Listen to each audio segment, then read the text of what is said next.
Naresh R બલસારી છે, Valsad food merchant વેપારી એસોસિએશનનો general secretary છું. હાલે વલસાડની વિષમ પરિસ્થિતિને ધ્યાનમાં લઈને અમે શાકભાજી માર્કેટિંગ ચાલુ કરનાર હતા, પરંતુ જે વિવાદ ઉત્પન્ન થયા, એક જૂથ બે જૂથ, છતાં બી અમે એ જૂથની અંદર કોઈ આવ્યા નહીં હતા, સાથે કોઈ નિસ્બત નહીં હતી. અમને તો અમારા વેપાર સાથે નિસ્બત હતી. હાલે અમે આ માર્કેટની અંદર જે માર્કેટ ચાલુ કરનાર છે આ લોકો કે ભાઈ ઓટલા પર અમે ચાલુ કરવાનો હતો, પણ ઓટલા માટે અમે સમજતો હતો. પણ હાલે એ લોકોએ જે અત્યારે પરિસ્થિતિ પેદા થઈ કે ભાઈ કલેક્ટર સાહેબે 11 તારીખે જે કલેક્ટર ઓફિસમાં મિટિંગ બોલાવી, ત્યાર પછી 12 તારીખે બોલાવી, અને પછી નિર્ણય કર્યો કે ભાઈ અહીંયા બધા હેડિયાઓને બંને જૂથને અહીંયા બેસાડવાના.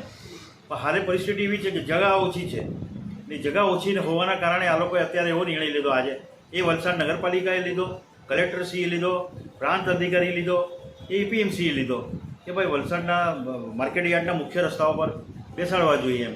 અમને ખબર પડી એટલે અત્યારે હાલે અમે કલેક્ટરશ્રી, મામલતદારશ્રી, પ્રાંત, નગરપાલિકા બધાને અમે અમારી ફરિયાદ આપી છે કે ભાઈ આવનારા દિવસોમાં અમે ધંધો કેવી રીતે કરી શકીએ.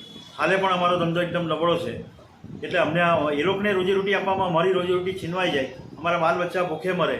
ને જો આ બાબતે અમને નગરપાલિકા, કલેક્ટર કે પ્રાંત જો અમને પૈસા આપતા હોય દર મહિનાનો ખર્ચો અમારા બાળકોનો બધાનો, તો અમે એને કોઈ વાંધો નથી. પણ અમારી ઉપર, અમારી સામે, અમારી માર્કેટની અંદર ડેઇલી ફ્રૂટો આવે, કાંડા બટાકાના હોલસેલરો છે, કીડાના હોલસેલરો છે, આ બધી ગાડીઓ આવે.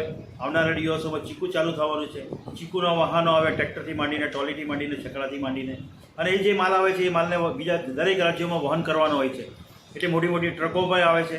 આ બધી વ્યવસ્થાના કારણે અહીંયા ટ્રાફિકનો ગંભીર પરિસ્થિતિ ઉત્પન્ન થશે અને વેપાર આ લોકો સાથે અમારું ઘર્ષણ ઊભું થાય. અમે વારંવાર કલેક્ટરશ્રીને ફરિયાદ કરી જ છે કે ભાઈ આ બે જૂથો આવે છે અને બે જૂથના લીધે અમારા સાથે બી પરિસ્થિતિ ઘર્ષણ થાય, એટલે આવો ઘર્ષણ ન ઊભા થાય એના માટે મેં આજ રોજ કલેક્ટરશ્રી, નગરપાલિકા, પ્રાંત અધિકારીને અત્યારે ફરિયાદ કરી જ છે કે ભાઈ આ છૂટક પાઠાણાવાળાને રસ્તાની મુખ્ય રસ્તા ઉપર બેસાડવા નહીં.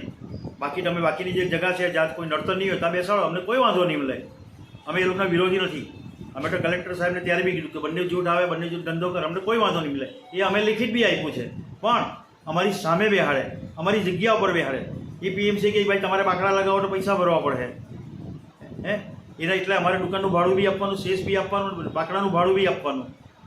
ને એ લોકોને કંઈ નહીં, ને એ લોકોને અમારી દુકાનમાં બેસાડવાના. આજે બહાર છે તો કાલે કદાચ અમારી દુકાનના શેડમાં બી બેસાડે તો અમે શું કરી શકીએ. એટલે મારી એક નમ્ર વિનંતી છે કલેક્ટરશ્રીને કે આવા નિર્ણય લેતા, કોઈ પણ નિર્ણય લેતા પહેલાં અમે જે અરજી આપી છે એ અરજી પર વિચારણા થવી જોઈએ, અમને બોલાવવા જોઈએ, અમને સાંભળવા જોઈએ, ત્યાર પછીથી નિર્ણય લઈ, નહીં તો પણ આગળની કાર્યવાહી અમે વેપારી